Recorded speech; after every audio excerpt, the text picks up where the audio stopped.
Hey guys, it's Danny. Alright, today we're gonna make an update on my little experiment with the peat, and this is because many of you wanted me to do an update. And well, I have been testing ever since. I'm gonna show you the orchids that we potted. Then I'm gonna address some questions that you had along the way, and I'll tell you my experience with this idea or setup or whatever the heck this is. It's not a setup, it's just my little experiment, and we're gonna test something as well today. So if you don't know what I'm talking about, check the description down below. I'll link you to the video, the initial video of this experiment, and I'm gonna tell you there why I decided to do it, just so we don't lose time in this video. And here is one of the orchids in this setup. This is a Paphiopedilum vini color. And I will have to warn you, you will hear some weird noises in the background and some angry men screaming. Do not worry, they're not gonna attack us, okay? So just try to ignore it. So this is my Paphiopedilum vini color. You might remember I told you last time that he's never done particularly extraordinary for me in the sense of root production. He's never grown roots. And I'm guessing because of that, we don't have the most beautiful color on this orchid either. You can see I have some discoloration on this leaf. This orchid should be pretty dark in color, but it is not. Now, I wasn't sure if it was a question of roots or the fact that the leca simply raised pH so much that the orchid could not absorb nutrients. So let's do an update on the symptoms that I thought I could maybe remedy with this. So my first intention was to reduce pH enough for the nutrients to be absorbed properly by the orchid and in the adequate quantities. If that happened or not, I'm not entirely sure. I hope it did. But as far as this Paphiopedilum is concerned, you can see I don't necessarily have a beautiful, rich, dark color on the leaf that has grown, sadly. Now, as I was saying, this orchid doesn't really have too many roots, and it was always struggling, so it might be the fact that it doesn't really have too many roots. However, though, the orchid doesn't look all that bad, and furthermore, it started to put out quite a lot of growth that you cannot see because I'm not focusing on it. So the growth, as you can see, is pretty dark colored, and I have 1, 2, 3, I think, yeah, 3 new growths, new fans growing. And P.S. for those of you who are horrified about this situation here, this is the old plant. In time, older plants that bloomed will die off on Paphiopedilums. It's perfectly normal. They will create new growth that will mature, will bloom, and pretty much in the end will have the same fate. It's a regeneration process with Paphiopedilums. However, though, with this particular orchid, what I managed to achieve for the very first time, I'm telling you, is new root production. Look at that root. It's a brand new root tip that is growing. I'm not sure if I repotted this guy in that video. Check the description down below. I might have shown you the amount of roots of this guy. I'm not sure. If I didn't, I'm sorry. But yeah, we didn't have a lot of roots on this guy, quite at all. And this happened ever since I transferred it. Coincidence or not, I don't know. It might just be a coincidence. I'm just telling you, ever since I moved here, this guy did not produce proper roots. And this is the very first time it does.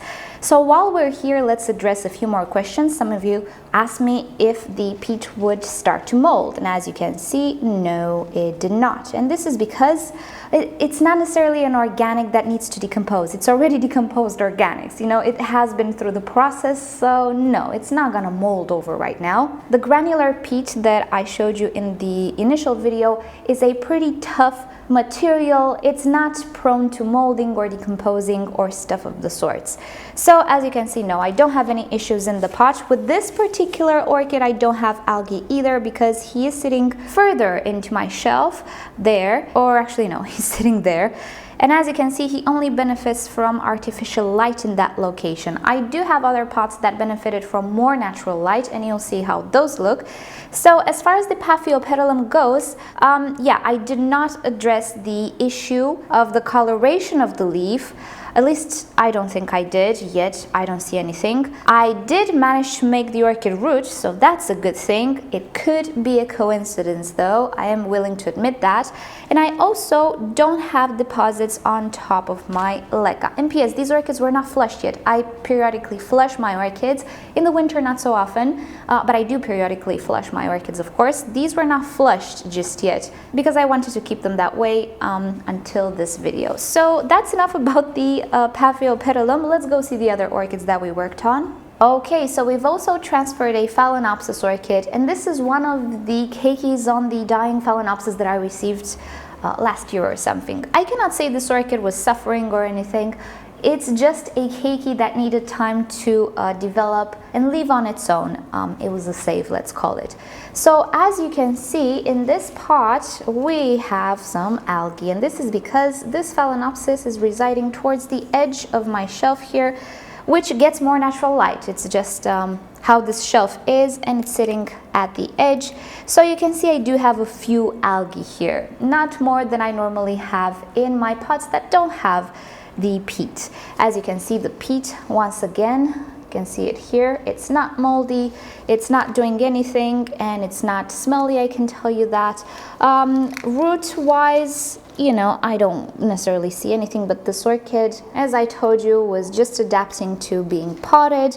The roots didn't die, they just I don't know, maybe they grew something in a month. Oh, I can see one root here taking to the medium, which is good.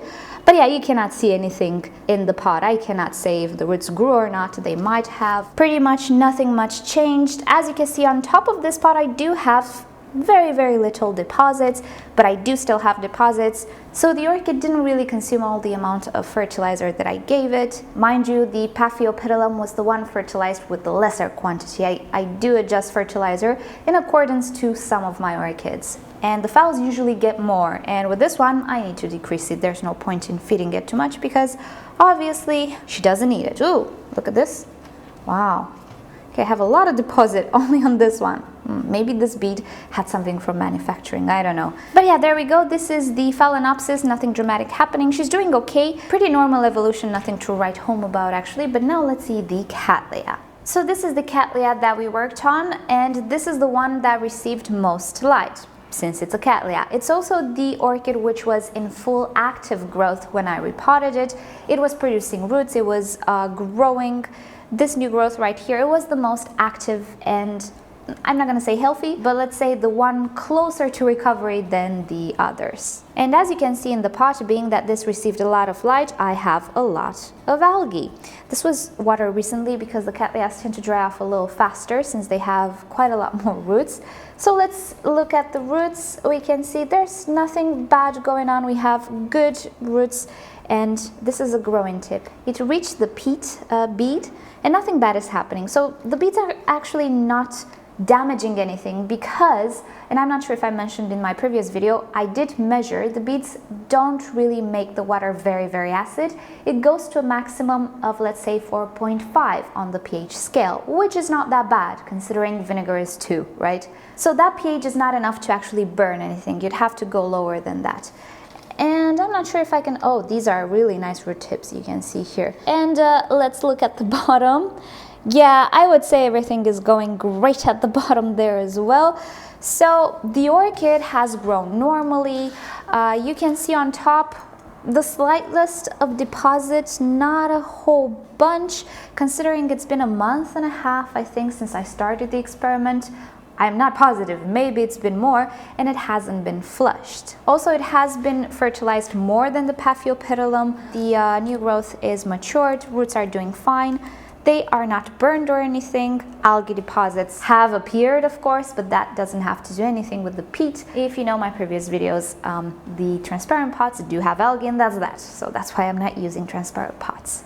The question that you all have right now is, does the peat still work? Does it still lower pH to normal levels? Well, only one way to find out. I will be soaking one of these orchids in pure osmosis water, which is very poorly buffered, and we'll see the pH, how it is, right? So I'm gonna go ahead and do just that. Alrighty, so we have here a decorative container. It has no holes, I just washed it. Let us place the orchid inside, and then pour some pure osmosis water and just let this orchid soak.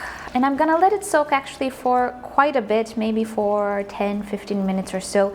The more it sits, obviously, the lower the pH goes. But while it soaks, let's talk a little bit about another question that I got, which is it possible that the pH can go so dramatically low with this peat that the roots will be burned? And the answer is no. And this is because black peat, which is the actual material that Syrah peat has, as far as some articles suggest, has a predefined pH, and this is between 4 and 5, so it cannot go lower lower than 4 at least. And I did continue to measure the little jar that I don't have anymore, that I started at the beginning, where I put a little layer of peat in a empty jar. I did continue to measure the pH for about 2 weeks after, until the water kind of evaporated, and then I filled it up again. The pH never went under 4.5. So no, this product cannot burn roots, and as you can see, the root tips of this orchid had absolutely no issue growing around the peat.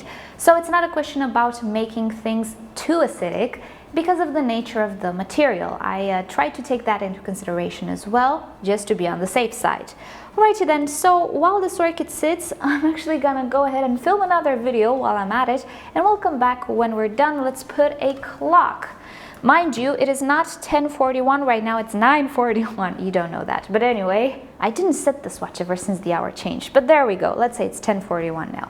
We'll come back a little later. Alrighty, so it's been a few minutes. I just filmed a video for Wednesday, which is my day off. So you'll see what that's about. So before we go ahead and test the water here, you have to keep in mind, this is a big volume of water, and the reservoir in which the peat stays is a very tiny volume of water. Of course, we have the leca as well, so we will not have a very dramatic pH right now in this whole body of water, but the pH in the reservoir actually is a little bit different, a little bit more acidic than this. And of course, the more it sits, the more it leaches out humic acids and all that good stuff. These acids are actually very beneficial to plants, and the peat leaches out humic acids and fulvic acids, and if I'm not mistaken, I'm going to look on the product, it does say something about that it contains it, and those are actually very beneficial acids for plants. That's how it manages to lower pH. So now the moment of truth. Oh, we have a few beads. Oh no, oh my. Alrighty, we made a mess, that's for sure. I forgot that my holes are here.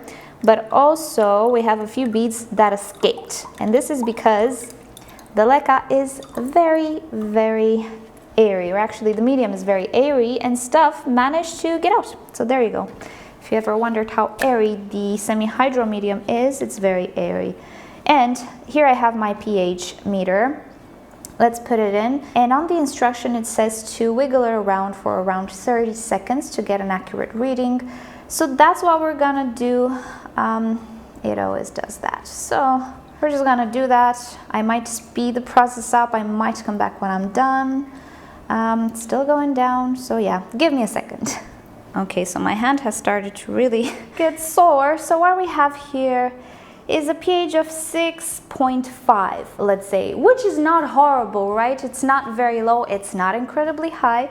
But for the amount of time that we spent with this pot, and if you remember when I first measured how much the leca raises pH, it was around 8 or 9 pH, you know, that's a difference. So it does make a difference. Finally, the pH is at acceptable levels. It's not stable, and this is because the water is not buffered. There is no buffer here. But it doesn't really go to 9 or 8 or something of the sorts, you see? So yeah, I am pretty okay and pretty pleased with how this managed to keep the pH stable. How much good it did to the orchid, I'm not entirely sure. It didn't do anything bad, obviously, but I would need to spend more time with this and see if there are actual benefits to it. Theoretically and on paper, there are benefits, obviously, because you might already know nutrients are better absorbed in the more acidic pHs. So at least in paper, a pH that you just saw is better and more favorable for nutrient absorption than a pH of 8 or 9. Practically though, when it comes to orchids, since they have such slow growth, you know, it will take a lot more time to see the differences between, let's say, this Catlia and my other Catlias, or that Phalaenopsis or Paphiopedilum and the other ones. Now, speaking about Paphiopedilums, I'm just gonna have to clean this up and I'll come back when I'm done. Okay, getting back to my little path here, I am pretty happy with this. It's the first time that I'm seeing growth tips like this. I mean, it grew from a root and now it reached the side. It's the very first time that I'm seeing it. So, thinking about the nature of paths, at least some of them, it's pretty logical that some of them do like a more humic rich environment, a more acid environment, since many Paphiopedilums are semi-terrestrial. What does this mean? Well, it means they grow in the very first layer called humus at the bottom of the forest floor. The first layer always has debris of little twigs, little branches, leaves, a lot of leaves. All of those things decompose and they become acidic. They also are rich in tannin and humic acid. And as far as I know, some Paphiopedilums grow in that thing. So by using humic acids and fulvic acids, I'm guessing some Paphiopedilums will really enjoy themselves. If this one, which is a hybrid, I'm not entirely sure what type of hybrid it is, but it's a hybrid. If this guy comes from that type of environment and growth, then we might be able to explain this that grew in a month, which is unbelievable. I've struggled with this guy for the past year and a half. And this is what happened in a month. I don't know. As I was saying, maybe it's coincidence, but I'm pretty happy about it.